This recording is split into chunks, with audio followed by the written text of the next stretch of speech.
Welcome to this Travel Weekly webcast on Atol Reform and the CAA consultation. I'm Ian Taylor and I'm joined today by Alan Bowen, Legal Advisor to the Association of Atol Companies, and by Daniel Landen, Managing Director of Protected Travel Services. Welcome, Daniel and Alan.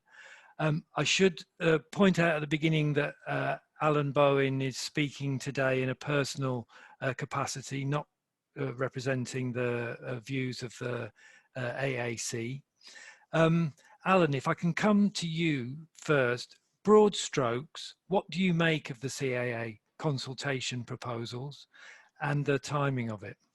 Well, the timing couldn't really be worse. I'm reminded of the old story of the little old Irishman standing at the side of the street when a tourist car stops and says, "Can you tell me the way to Blarney Castle?" And he thinks for a minute and says, "Well, actually, if you wanted to get there, I wouldn't have started from here." The reality is you couldn't think of a worse time to be looking at making radical changes to the way the travel industry works. And make no mistake, this is a radical change. This is saying to people who've been running a business in one particular way for 50 years or more, that from some point in the future, they're going to have to completely change the way they do business. And in a market which is virtually non-existent at the moment, I don't think a lot of people are really thinking about this. I mean, I think that's one of the big issues. Certainly there seems to be a great reluctance to actually spend time on this, when in fact, it's as important, if not more important, than actually selling holidays right now. Because if we don't get this right, the CAA could potentially do a lot of damage to a lot of businesses. Consumer choice will fall, and we'll be in a worse position than we are now. Now, that's quite a statement to make. And as you kindly said, it's not made on behalf of the AAC because we're only just about to start our consultation. We actually have our first meeting this afternoon, and we'll be looking at it. And I think there will be very varied views. Some of our members already run trust accounts and think that there could be nothing better. There are others who are absolutely terrified of the thought. And I think there's a lot of small businesses out there who don't understand how trust accounts work and fear that this will push them out of business. Okay.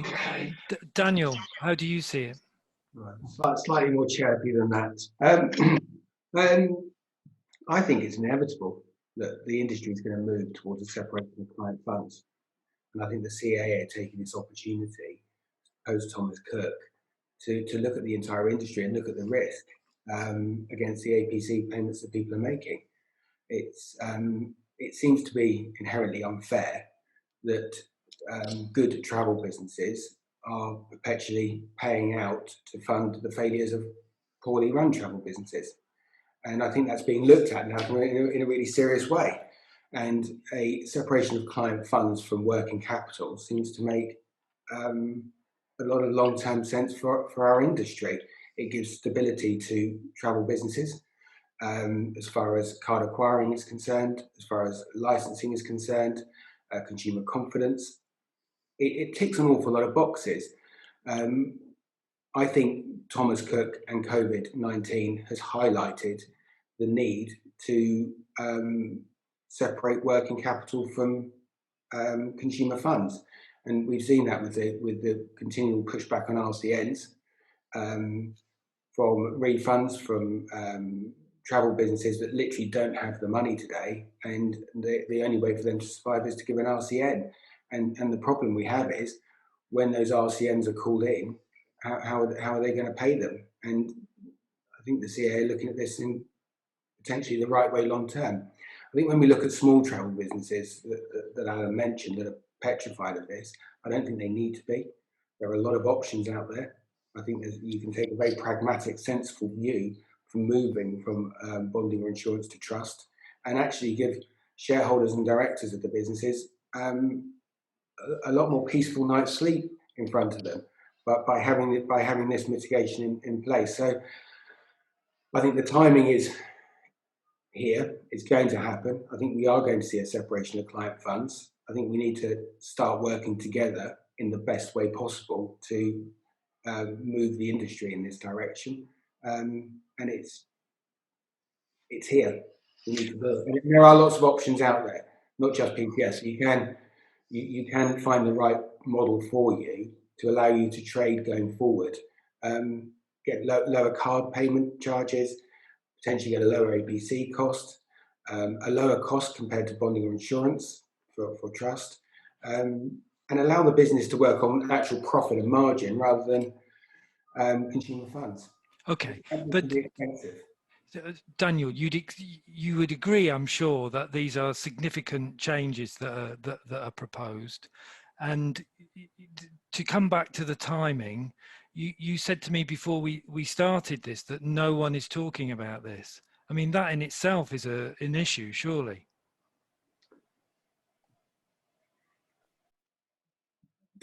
We are where we are. I mean, we are in the middle of COVID-19, and the moment we see the government move Portugal from the green list to amber list, and it sends reverberations out the entire industry, it is a challenging time. I think the CAA are definitely looking at this in a very sensible way. They are going to be moving for a separation of client funds, and there's never going to be a great time for this conversation. And we are here today. We have seen a massive collapse with Thomas Cook in the not too distant past. And we're looking to the future now and saying, how can we best protect our industry? How can we best protect our partners, whether it's card acquirers or the underwriters, insurance companies, and the licensing? How can we work together for the long-term future? So maybe now is a good time to start looking at this and seeing for the best way forward for the consumer, for the people working in travel, and for our partners. Okay, and Alan, responding to that, Yes. If this was to be introduced over a lengthy time with full consultation, options for people, and so on, broadly, is what the CAA is suggesting sensible or not sensible? And is it right that small firms don't need to be terrified of this, as Daniel suggests, that there are options there for people? Well, let me say I'm all for consumer protection. And the CAA have done a remarkable job. I mean, they started the Atol scheme in 1973. And if you actually look back and see where the big failures were, they were all specific types of businesses. If you look at there were 4 big failures which have led us to the position we're in now. The first one occurred a year after the Atol scheme was set up, when Clarkson's went bust. They had an airline called Courtline. Then you had ILG in 1991. They had Air Europe. You have Monarch, obviously only a few years ago, and then Thomas Cook's. And the one thing they all have in common is they all have their own airline. And when the airline ceased trading, then there was a huge repatriation required. Now, that isn't the case for the other 99.9% of Atol holders who buy seats from EasyJet or British Airways or whoever, because once the ticket's been issued, then the consumer's got a guaranteed repatriation. And I think there is a real danger that we're throwing the baby out with the bathwater here if we don't think very carefully before we jump and leap into trust accounts. Now, let me say, I'm not against trust accounts. Trust accounts can do what they're supposed to do, but they are not a cheap version of financial protection. And the reality is you need to have somebody monitoring them, which means either the CAA have then got to monitor trust accounts as well as the ordinary company accounts, or everybody has to join an organization which will do that. And that can be quite a task. While I was at ABTA, which admittedly now is a long time ago, there was a company that wasn't an ABTA member that was running a trust account. The trustee was a solicitor. He took bookings for 450 people to go to Orlando at the time of the World Cup in 1994. 4 weeks before departure, he actually went to an AAC member to buy the air tickets. The AAC members specialise in United Airlines, who don't fly to Orlando from the UK. So they had to buy seats 4 weeks before departure via Denver, San Francisco, Los Angeles, every which way. But at the end of the day, 450 people got to Orlando, whereupon there were no coaches to meet them, no guides to meet them. And when they rang the hotel said, we cancelled the booking 3 months ago because of the circumstances. We told them they'd have to pay 3 months in advance.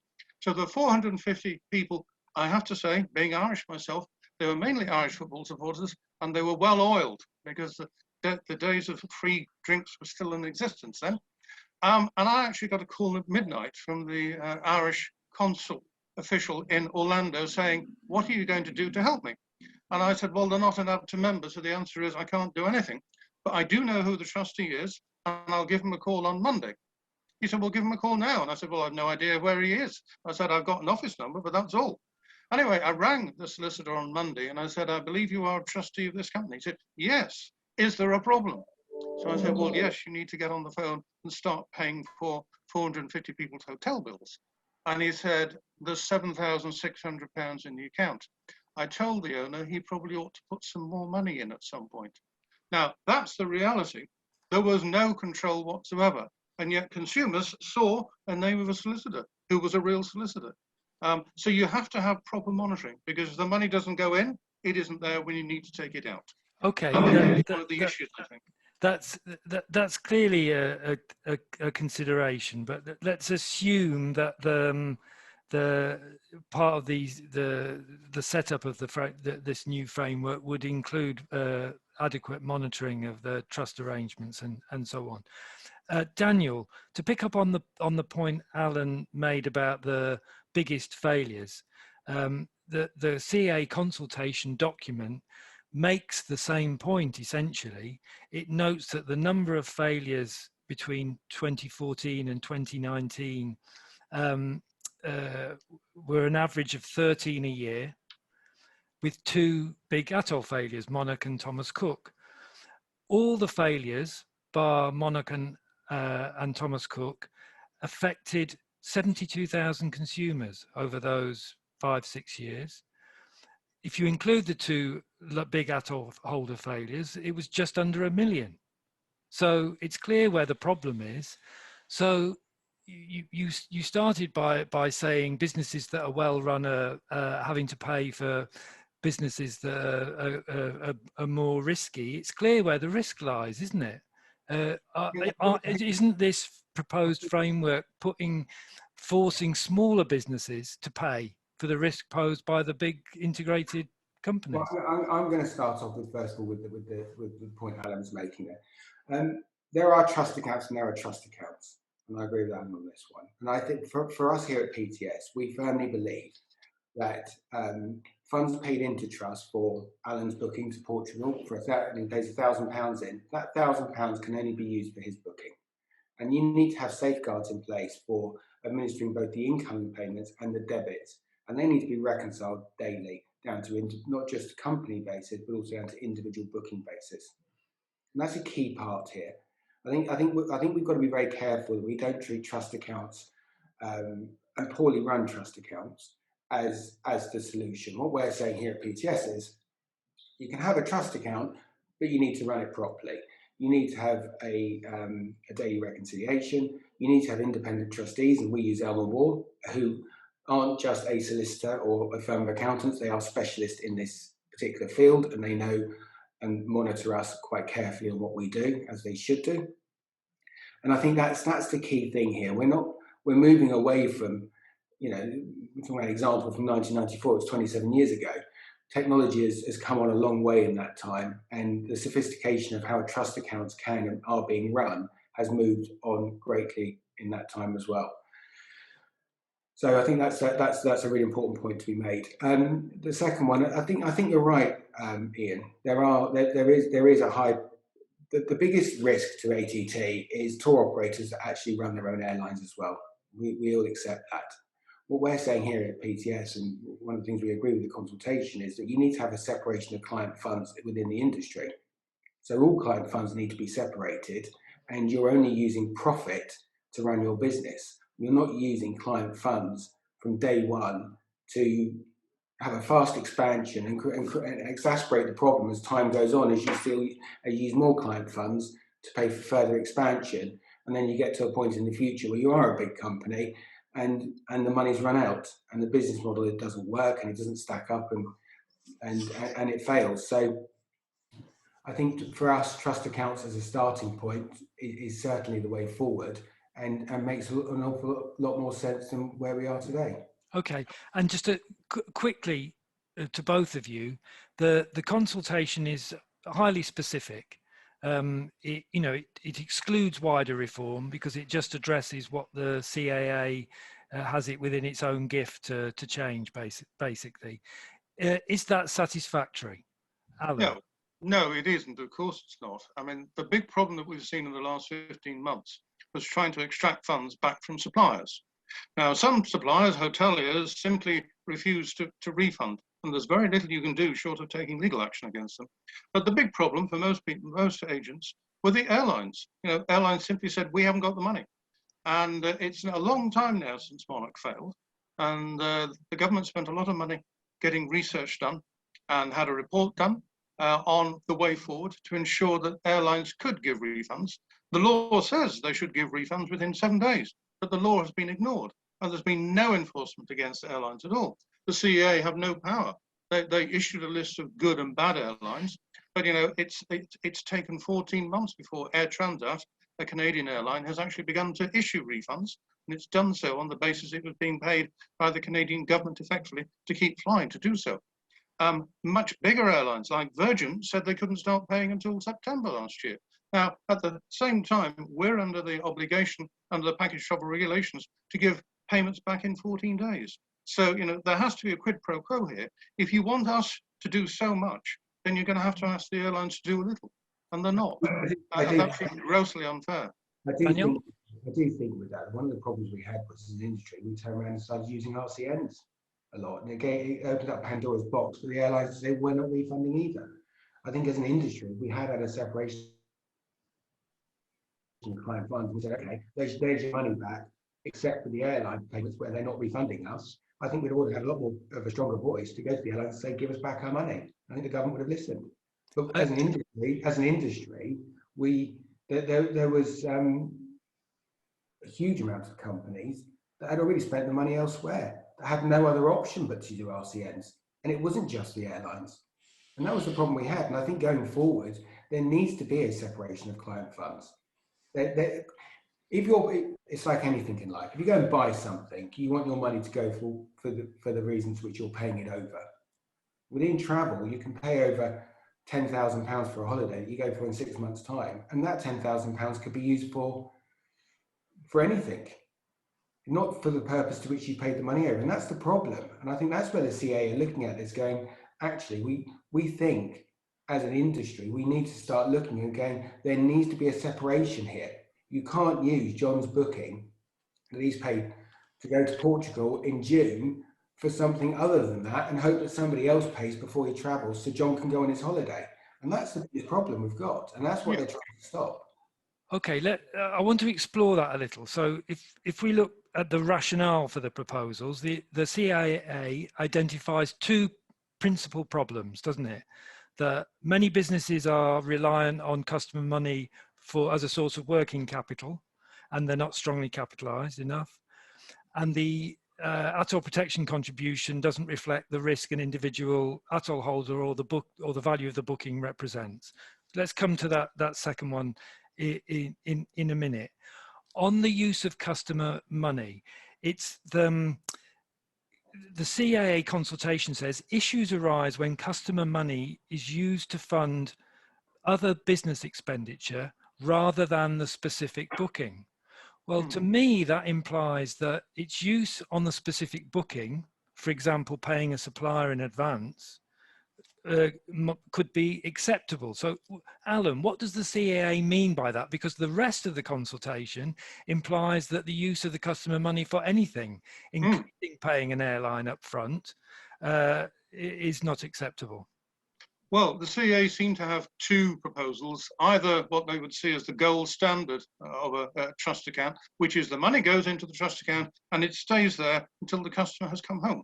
And that was the trust planned in the 1992 package travel regulations. The trust could only be opened at the point that the holiday was over. Now, there are very few companies that could run a gold star trust account.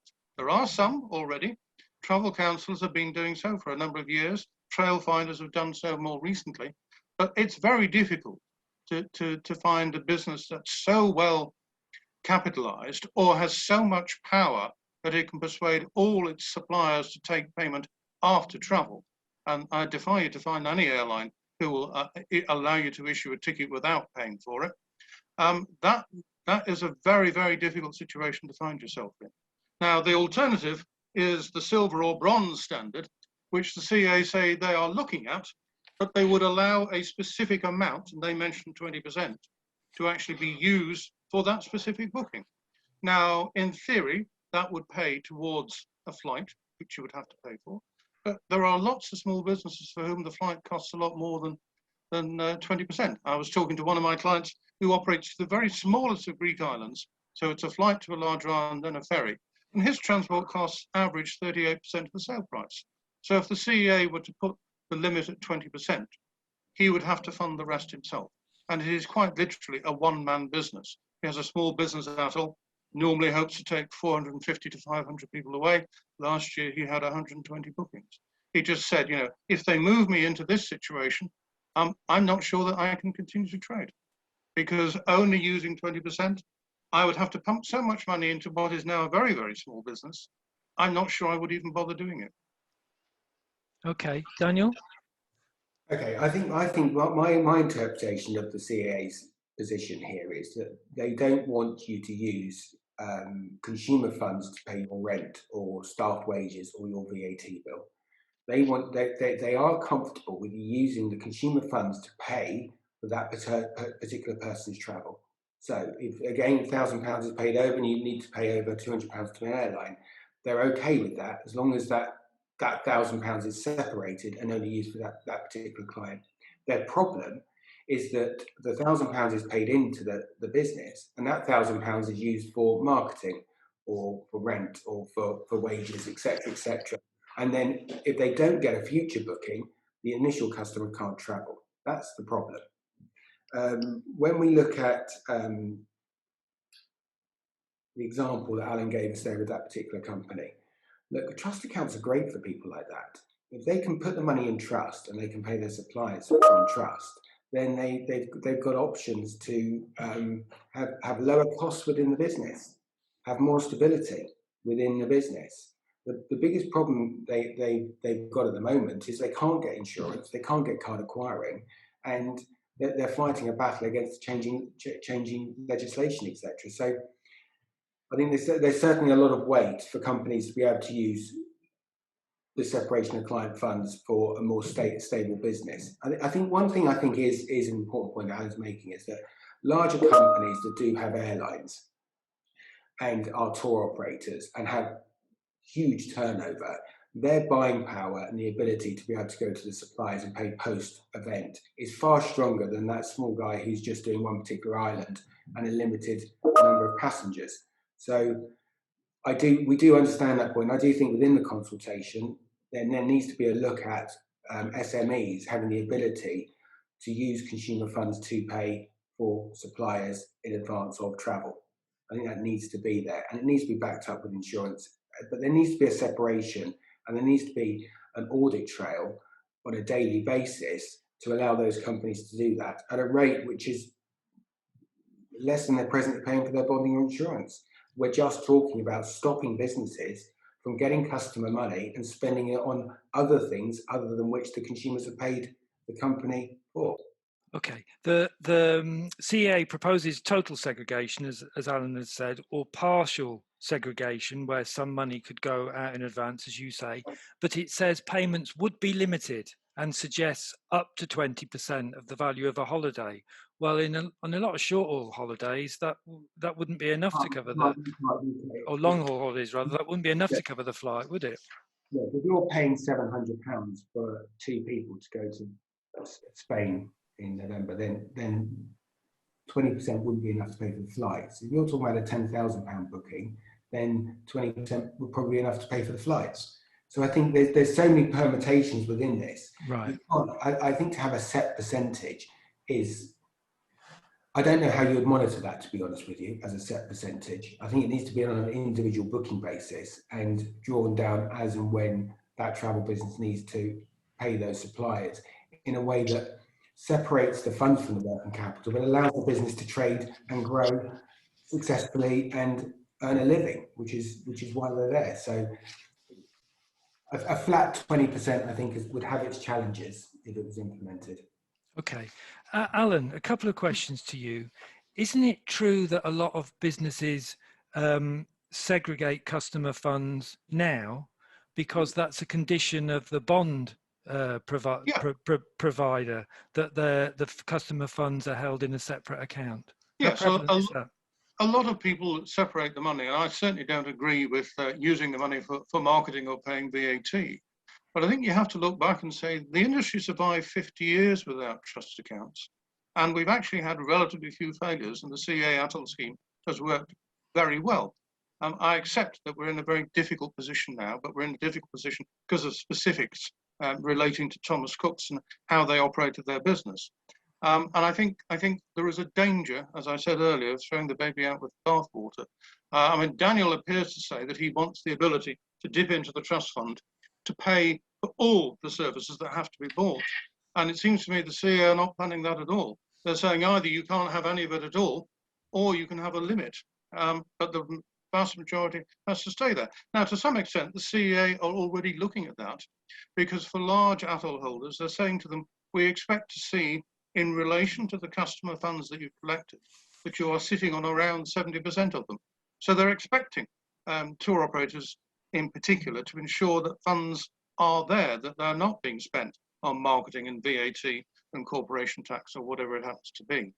But what they're not saying is it all has to be in a separate trust account, because the costs and the implications of trust accounts for both small and large businesses are quite substantial. Okay. Sorry, go on, Daniel. The last 50 years, things have moved on a huge amount. In the last 10 years, beyond what we ever would have thought 10 years ago, the way consumers are booking things and the way travel industries are able to find customers has moved on so much that it's getting to the point where you need to have some sort of separation of client funds. It's inevitable. We need to get to that point. And the issue is that there are a lot of travel businesses out there that have used consumer funds to pay for things other than holidays. And that's the problem. And that's where I think we need to move as the consumers moving away from not so many package holidays now, so doing a lot of the flights themselves and hotels themselves. We need to start moving as an industry and get that consumer confidence back with a separation of customer funds. I think we just need to evolve as the industry evolves. Okay. I want to put it to both of you then. So you first, Daniel. How prevalent is it that Atol holders allow customer money to be mixed up with, just for the cash for funding their operations, and use it to pay for marketing or wages or whatever? Broad strokes. Okay, we haven't had any failures here at PTS because our members don't do that. And all the other models, financial failure insurance, bonding, they've had failures. And I think when we come out of lockdown and people have got to start paying and start trading again, and they are going to have all of these additional costs, whether it's RCNs or loans, etc., or backdated rent, they need to be able to go, here's my profit, that's what I can use to pay things off, and this is my 3 or 4 year plan to pay back that debt. When you've just got one pot of cash and you're relying on cash flow, it just doesn't work. Okay, but as we just said to Alan, in practice, a lot of companies do segregate the money because they're required to by the bond provider. Alan, let me put that question to you. How prevalent is it that companies do this? Clearly, this happens. This mixing of money happens when businesses are in trouble. It clearly happened in Thomas Cook and so on, when they're struggling to survive. So how prevalent is it routinely, and how much of an issue is it when companies are struggling as they are now? Well, clearly a few have done it, there's no question about it. Look at the number of failures there are each year, apart from the specifics that I previously mentioned. A, there's very few failures, and B, most of the failures occur because they haven't got very many bookings. I was looking yesterday at the last 7 failures in the last 12 months. And for 6 of the 7, they had less than 100 bookings. That's why they failed. Now, that hasn't been caused by using one person's money to pay for another person's holiday.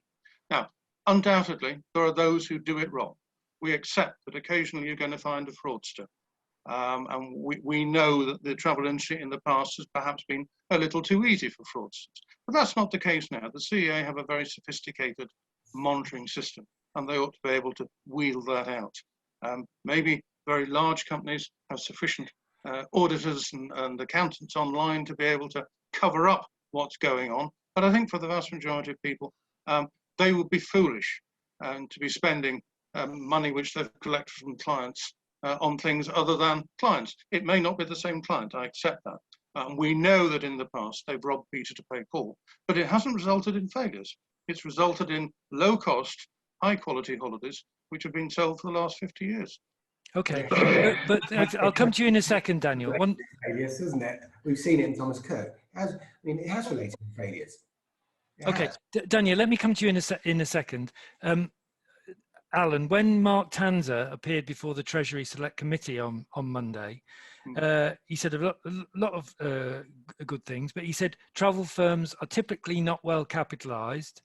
There are a lot of deferred refunds out there, and to manage that, companies need money coming in. It's critical new money is coming into the system. So he basically told the Select Committee that the money is required to fulfill the existing bookings.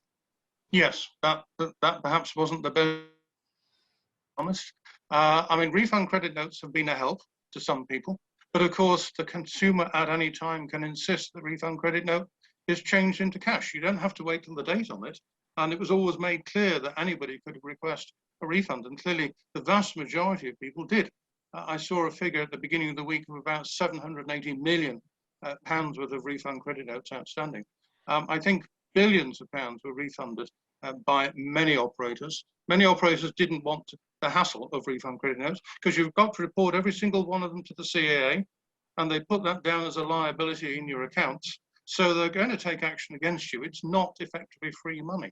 So the refund credit note scheme has helped some people when times were difficult, but for a lot of people, they didn't use it at all. And I think, we've got to be very careful. We may go, I think probably we will move to trust accounts, but I suspect the CA might take the view that they ought to go back and look at how the trust account was planned under the package travel regulations originally, which is the gold standard of not touching a penny. And I think that will put a lot of people in difficulty, I suspect, including Daniel's members. Okay. I'll have to let you respond to that, Daniel. But also, can I ask you, surely the point of bonding is to cover the risk to consumers' money that the company won't have because of the trading model. So it's built into the existing system that there's a safety net, assuming the bond is adequate and has been adequately assessed. Is that to me or to Alan? Yes, to you, Daniel. It's the cost of it and the availability of the product as well. I think we can all get really fixated up here, and Alan can have his opinion on what should happen in the future. I think if we step back for a second and look at the reality of things. Merchant acquirers don't like travel. They don't want to work with us with bonding insurance. They want a separation of client funds. Underwriters are looking at travel now and saying, no way, we don't want to do that. So you need to, and these are key products that the industry needs. Buyers are looking at us and saying, well, if you haven't got a separation of client funds, we want to make sure we're paid, so we need you to pay for us as soon as possible. So you're affecting the cash flow of these businesses or the standard cash flow. I think the trust account ticks a lot of boxes for owners of travel businesses. It gives them a solid foundation for them to run going forward. It gives them a platform to say, that's our costs on a monthly basis, and we know in 2 or 3 years' time, that's going to be our costs on a monthly basis. It offers so much that the bonding insurance doesn't do. And I think we can look at the legal side of it, but I think you've got to look at the actual profitability of businesses and look at it and say, well, if you've got a separation of client funds and you're getting paid once you provided the service, you're looking at making margin on those bookings, which is value against the time and effort that you spent on those bookings. When you're looking at just cash flow, sometimes you're devaluing the product just to get cash into the business to pay for the next guy to travel, which isn't a long-term great option for any of us. I think listening to what Alan said there, I think for the CAA to put a model in place which said that all consumer funds go into trust and don't move from trust until people come back, I think is inherently, well, it's not going to happen, is it? It's just too much. It would be too devastating. I think there needs to be a very pragmatic approach on who runs trust accounts, how those trust accounts are administered. There needs to be some sort of an audit trail on each booking for the CAA or a governing body to look at and say, okay, we want to see now where that comes from. And that shouldn't be an audit that takes 2 or 3 weeks. It should be, we're going into your office and we want to see that information now. We think that's really important. I think who the trustees are really important. I think there need to be professionals within the industry that are accredited in some way or signed off by a body which says, yes, they understand what they're doing. And I think starting to look at the positives of trust accounts and what they actually give companies. You know, if you can lower 0.5% off your card payments, and instead of paying 1.5% on your insurance, you're getting down to 0.4, 0.5%, and you can start concentrating on profitability within the business, that's more sustainable for the owners. They're going to reinvest in their software, they're going to reinvest in their people, and they're going to reinvest in their products. And Okay. that will confidence. Okay, sorry to interrupt you, but let me put that to Alan. The CAA does suggest that segregating payments, quote, may provide comfort to merchant acquirers, that Yes. they'll be less exposed. Do you think that's right? Yes, I do. I mean, I entirely accept that in the last 12 months, we've seen a number of merchant acquirers having a complete panic attack about the travel industry. And in fact, for the AAC, I had to prepare a list of merchant acquirers, and I found 17 of them who were still interested in moving into the travel industry as opposed to moving out of it. So yes, there's no question about that.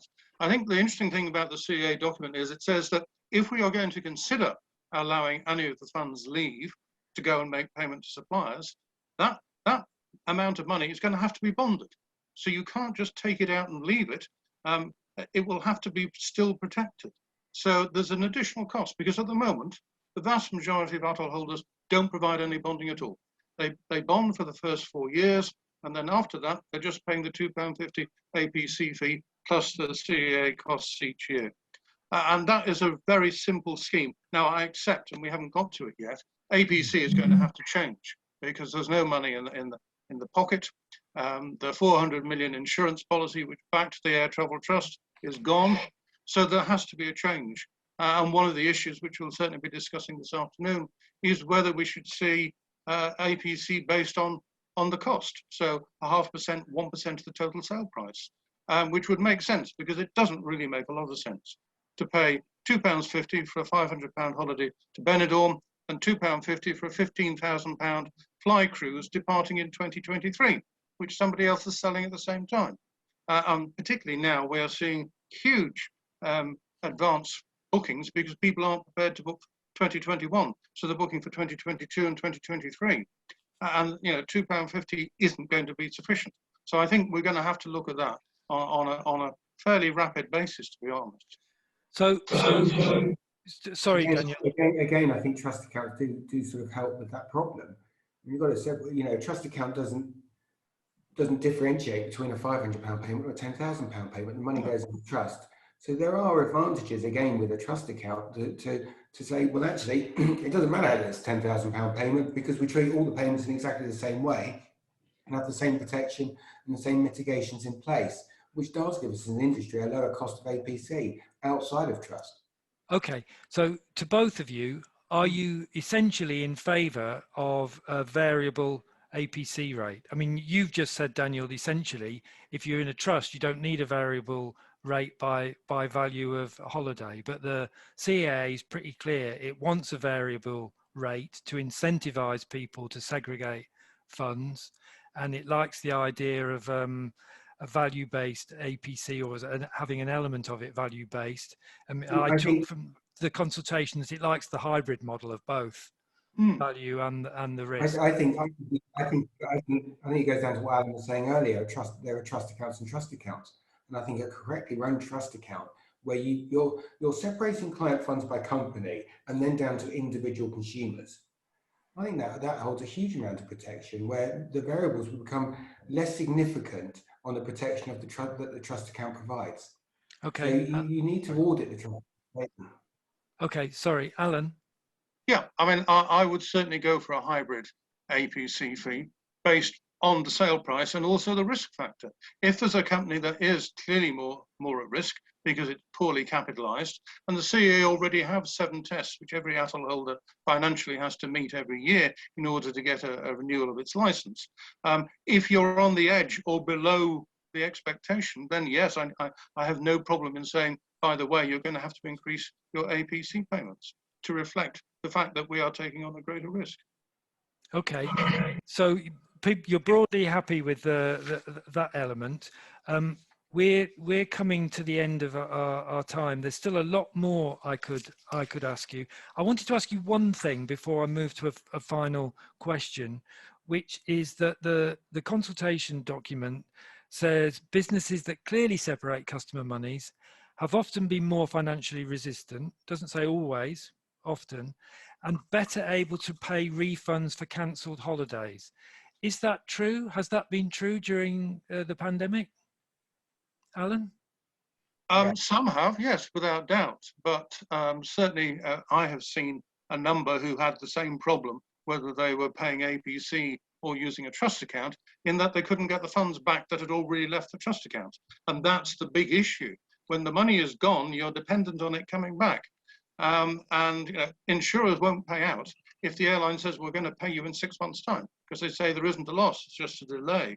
So you've got to be very careful on that issue. There's been a significant difference between companies that hold all funds in trust and are able to refund customers to companies that have some sort of hybrid trust model where there isn't a significant audit trail on a daily basis.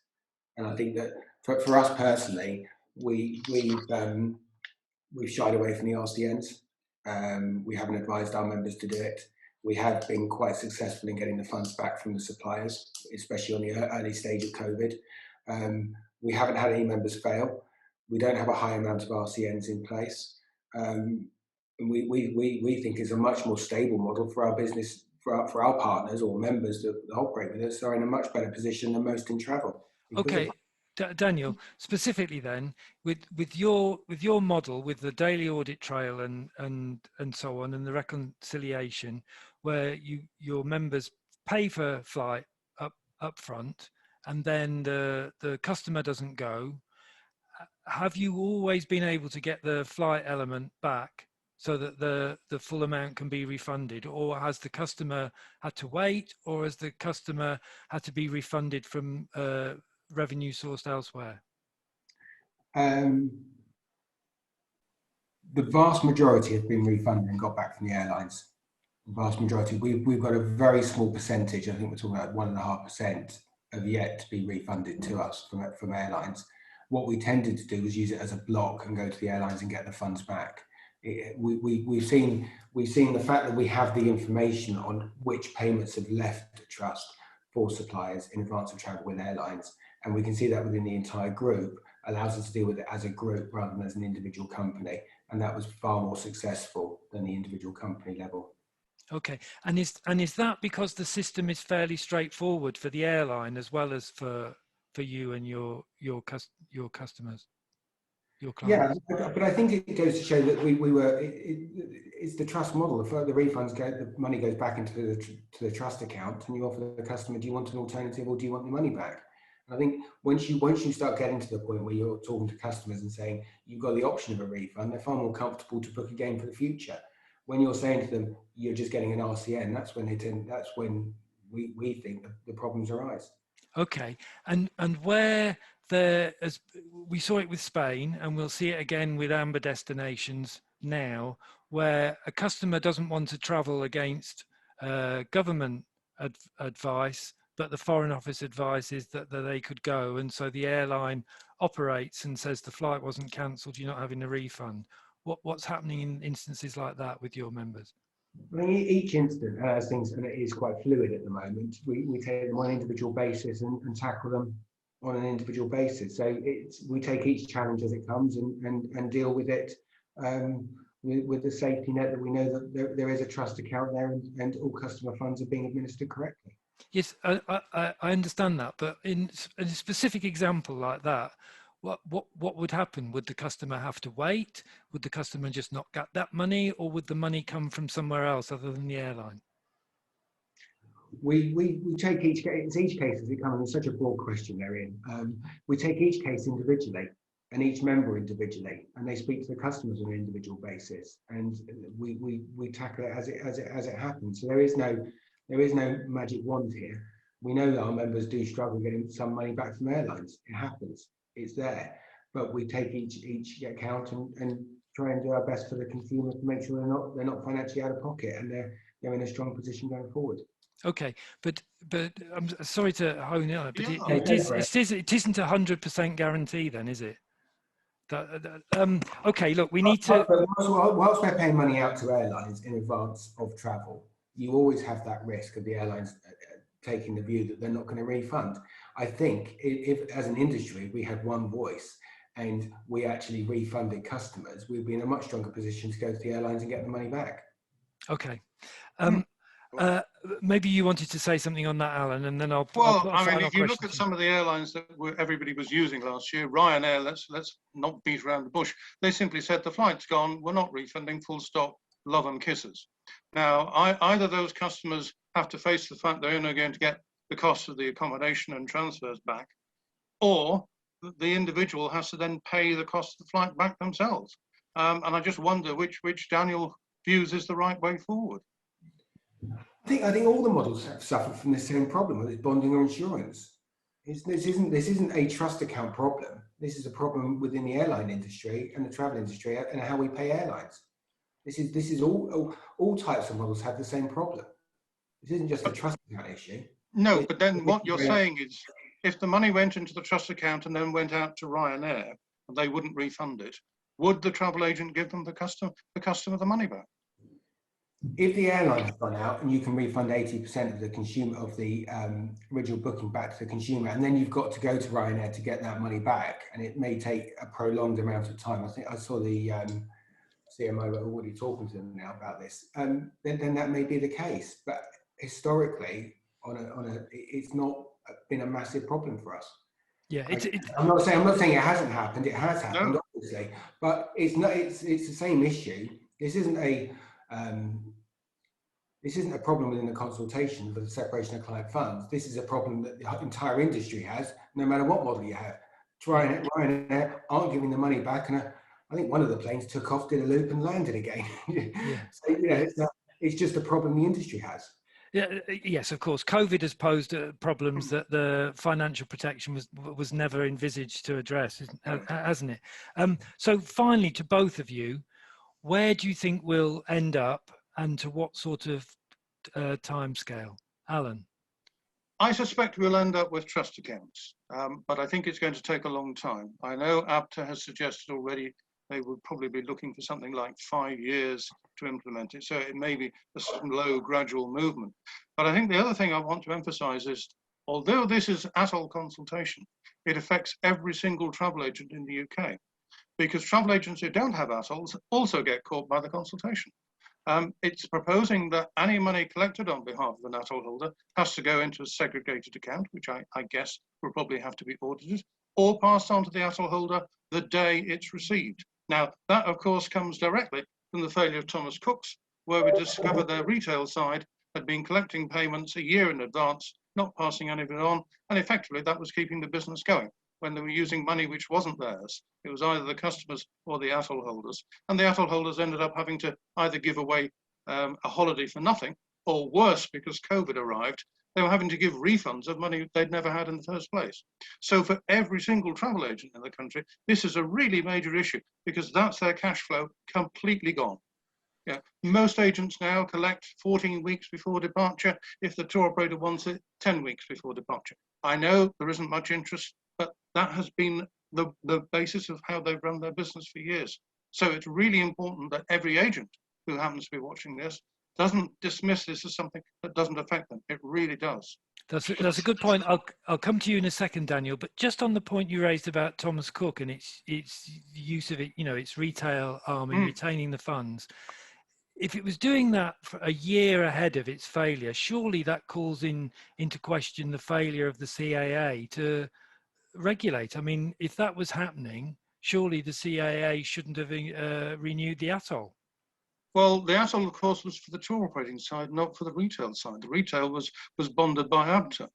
And of course, because they insisted that every tour operator give them credit, ABTA wasn't particularly worried because they knew they would never have to pay out on the retail side. Now, I have to say, I suspect it was going on for well more than a year.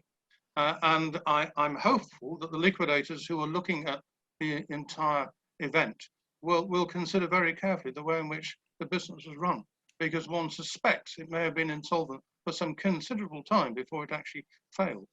So was the failure of oversight at ABTA, the CAA, both, or could they not have foresee what was happening? Well, the oversight, of course, was by the auditors.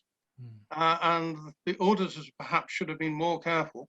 The auditors were changed a year before failure because the auditors resigned. And one always suspects that there's a reason behind auditors choosing to leave a very large business, which presumably brings in a lot of money. But yeah, I mean, the tour operators had no idea. The tour operators were giving them credit, so they weren't expecting the deposits to be paid until a certain date and the final balance is paid at a later date. They had no idea that all the final balances, not all of them, but a lot of them, were being collected at the time of booking on the basis that the managers of the Thomas Cook offices were invited, if necessary, to give them a discount just to get the cash in. And they were clearly using the travel agency cash, which wasn't theirs because these weren't booking Thomas Cook holidays, they were for other Atol holders, and there were about 70 of them, including a number of AAC members, who then discovered when it failed that all the money had disappeared.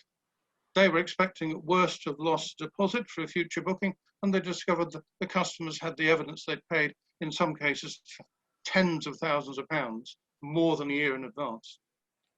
And that, of course, is why we're in the situation that we're in now. Yeah. Okay, Daniel, I don't know if you want to add something to that, well, and then say where you think we'll end up. It's a great argument for a trust account, and I'd also say that look, I think we're going to end up going down the trust account route, and I think this comes down to the fact that consumers are changing their behaviour, and the industry is changing. We can't look back 50 years ago. We've got to look sort of ahead now and start saying how are things going to be. We're going to move towards the trust accounts. I think there will be options within the trust accounts. I think there will need to be. When? I think 3 to 5 years is a pretty realistic thing. I think you're going to start to see the CAA now pushing people towards trust accounts if they want to renew their licensing, or starting to say they need a higher paid up share capital. I think you'll also find that maybe the insurance market just isn't there for companies, and they're having to go down the trust account route because not something they've thought of before, but as they start exploring it, they're going, well, actually, this could actually be a better option for the business. I think card acquirers are certainly pushing people towards the trust account route. That may be sooner than the CAA's final position. I think it's interesting that Alan knows 17 companies that are taking new people for card acquiring. I don't know 17 by a long way, and the ones I do know are certainly asking for huge rolling reserves or cash deposits, which are the same value as the risk they're holding, which is, to be honest with you, you're better off going into a trust account in those scenarios. So there isn't a card acquirer out there which will just say, here's a card acquiring at 0.9%, and we'll give you +3 or +5 for delivery of those funds. It just doesn't exist anymore. So I think by default, a lot of businesses that are listening to this today will be in the trust environment far before the CAA are pushing them into it. And I think a lot of them will look at it and go, actually, this is a far better cost base for us to run the business on. Okay. Look, that's very good. I'd love for us to go on. We could talk for longer. We can certainly come back to this because we've got another few weeks till the end of July when the consultation ends, haven't we? And then we'll have a follow-up consultation early next year. So there's plenty of scope to talk about this. Daniel, Alan, thank you very much indeed. Thank you.